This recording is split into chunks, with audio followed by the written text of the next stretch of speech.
Great, good morning. Nice to be here from Malibu, California. Nice to have a breath of fresh air where, you know, the recent IPCC study talked about a ecological genocide, and I have to say 83% of our Santa Monica mountains is black and white, and it's quite evident. So it's nice to have a little bit of fresh air here. We're very interested in the air, and I'm an architect for the last 30 years. I've been interested in the sustainability, but moving more towards regenerative architecture, buildings that give back more than they actually take. And we can't do it with water. In California, with a sustained drought, we have not been able to solve water. We can collect it, which is great, but we get a lot of water in a short amount of time. And I began to be fascinated with the atmosphere and what we can do. You know, when we look at Earth's water, most of it is salt water. We have a little bit of frozen water. We have 0.77% of water on the planet is fresh. It's geographically distributed. A lot of it is underground. And so when you start to look up rather than down and you look at atmospheric water vapor, it's fascinating. There's more water in the atmosphere at any given time in a vapor form than all the rivers on Earth. About 37.5 million billion gallons. That's 16 zeros. It's a lot of water that is all over. And it's renewable on a weekly basis. You can't extract too much because nature abhors a vacuum. And we can harness it. And that's what I began to be interested in, is atmospheric water generation, as alluded to, as a part of a strategy for a hyper-local contextual response.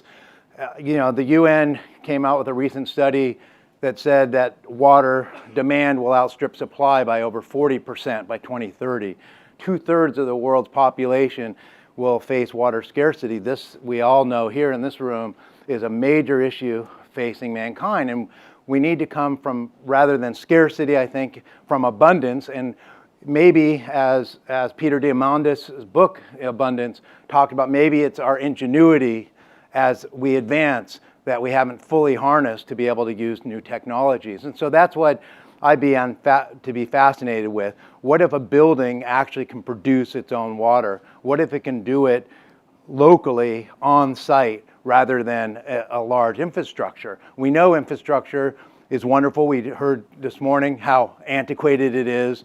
What if we have a more resilient strategy that's based upon redundancy and keeping it hyper-local at the building itself? Now, basically how it works is most of them use the vapor compression cycle to take air, filter that air, no matter how dirty it is, condense it when hot meets cold to create condensation, collect it, treat it, in some cases with ozone, much like bottled water, to preserve it, filter it, and you have drinking water. It's distilled, non-mineralized water. You could add water to it as needed. So what I've been interested in doing is using this in this one process called SkyWater, using it in remote conditions as well as urban conditions. My architecture firm is in Venice Beach, California.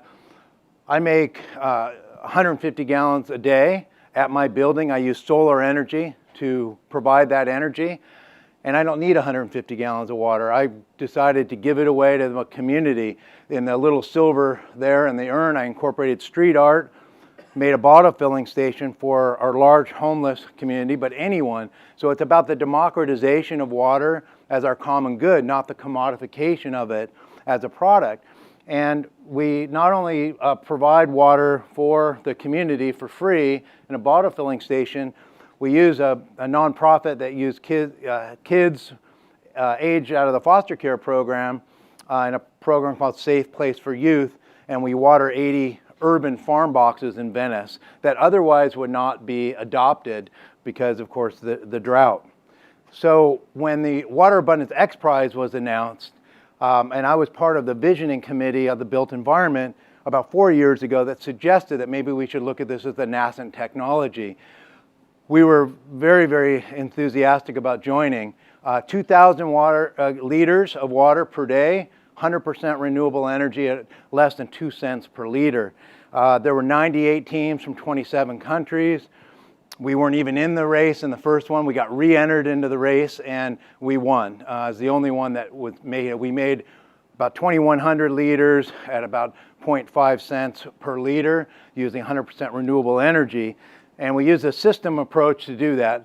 We decided that our energy source based on the energy density would be biomass gasification, where we take organic matter like wood chips, of which we have abundance of, or agricultural waste like rice husk or corn cobs, and it's not combustion, it's a partial combustion process to essentially vaporize that in a chamber that captures that heat and humidity, creates mass amounts of energy in a small footprint, and then condense that. The byproduct is biochar.